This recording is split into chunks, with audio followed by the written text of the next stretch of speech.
Thank you for having me.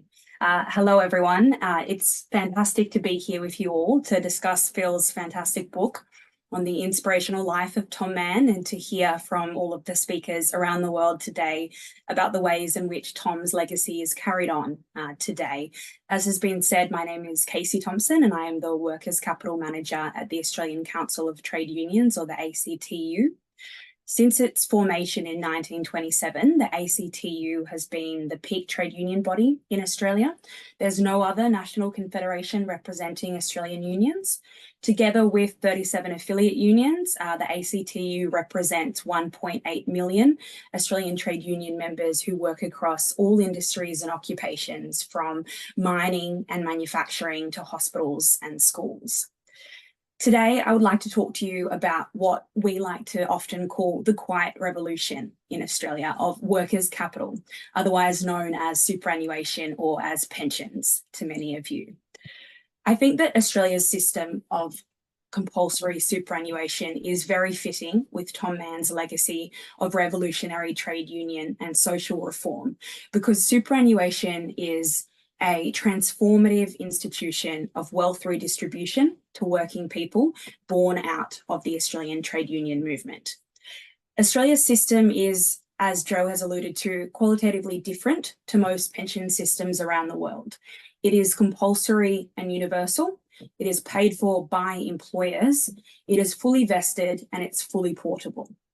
It was designed on the premise that employers have a responsibility to contribute to working people's lives after the employer has reaped the benefit of a lifetime of their labour. Since its creation, working people continue to work to ensure that Australia's superannuation system is well governed, delivers high returns for members, charges low fees, and invests workers' money, workers' capital, in ways that improves workers' lives. Before I speak about the transformative power of workers' capital and the ways in which working people in Australia and around the world come together in solidarity to ensure that workers' capital is delivering for working people, I think it's important to explain a little bit more about how superannuation in Australia was born. The history of compulsory and universal superannuation in Australia is a history of union struggle. Superannuation is not a financial product or a financial service. It is a fundamental industrial right that unions fought for. Many in Australia speak of superannuation as something that the government handed down. But, like we know is true of all industrial rights, it would not have ever been enshrined in legislation if it was not first won in workplaces across the country through industrial struggle. If working people in Australia had not set up their own superannuation funds to show that it could be done, and if working people had not generated the political momentum to have it enshrined for all workers through Parliament. And superannuation in Australia was first and foremost a worker demand. Workers in Australia were retiring without sufficient retirement income, and many were living their retirement lives in poverty after a lifetime of hard work. And therefore, Australian workers demanded that their unions campaign for greater retirement incomes. And it was decided that this should be achieved through employer contributions into funds that allowed compound interest to grow this money over workers' working lives. This was called for instead of only increasing the government-provided age pension, because firstly, we all know that Tory governments will always cut government spending, and therefore this money is not protected into the future. And secondly, while pensions, government-provided pensions, remain a critical part of Australia's retirement income, and Australian unions today still tirelessly campaign to have the government provided pension increase, government pensions are of course provided through taxation, which is of course paid largely by workers' taxation. And therefore Australian workers felt that their employers had a responsibility to contribute after, as I said, they had reaped the benefit of these workers' lifetime of hard work.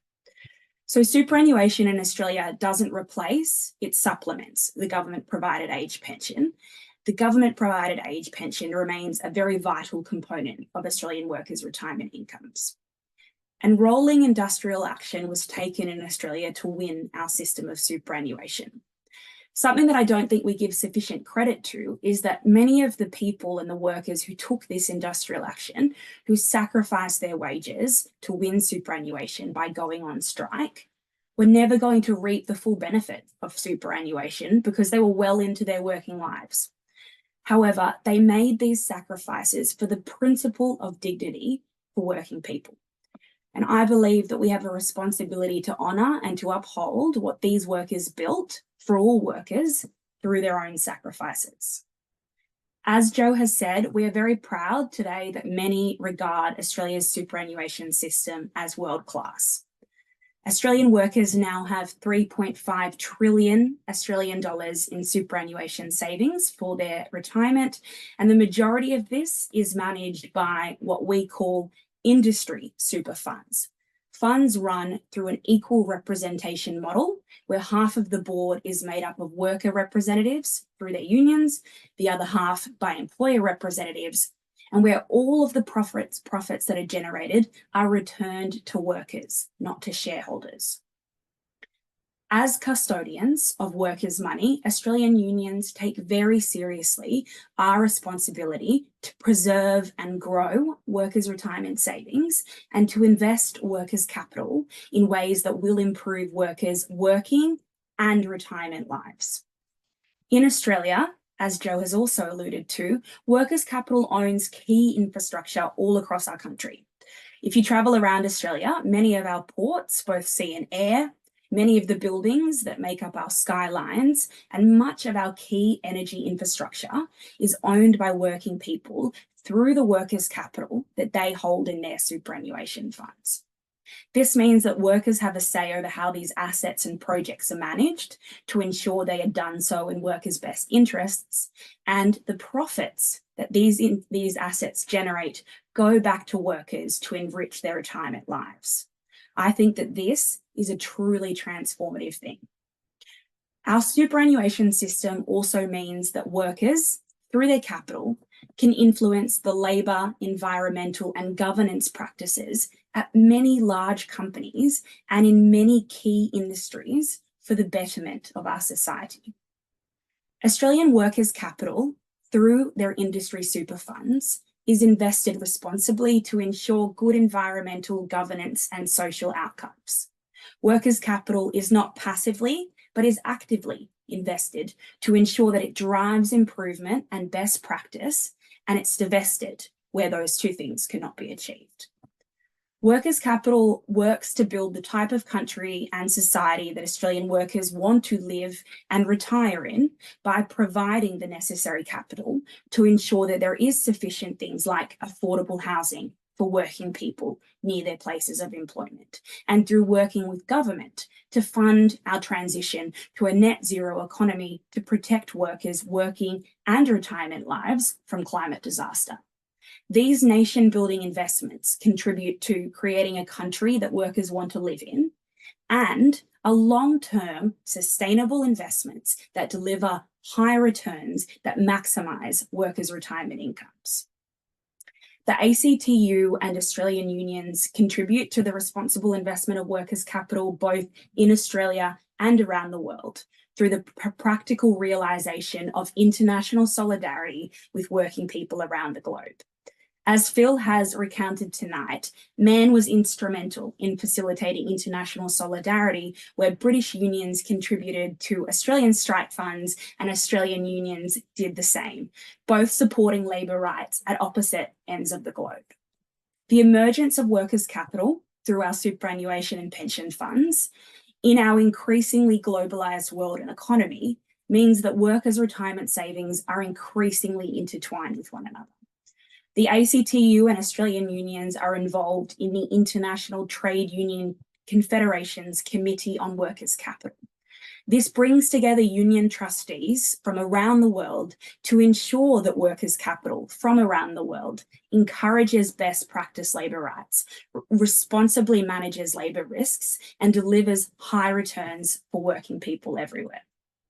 Union trustees engage collectively with companies like Amazon, Tesla, Starbucks, Microsoft, Walmart, and with asset managers like BlackRock, Goldman Sachs, and State Street to drive improvements in labour standards and to ensure that there is a reduction in labour risks.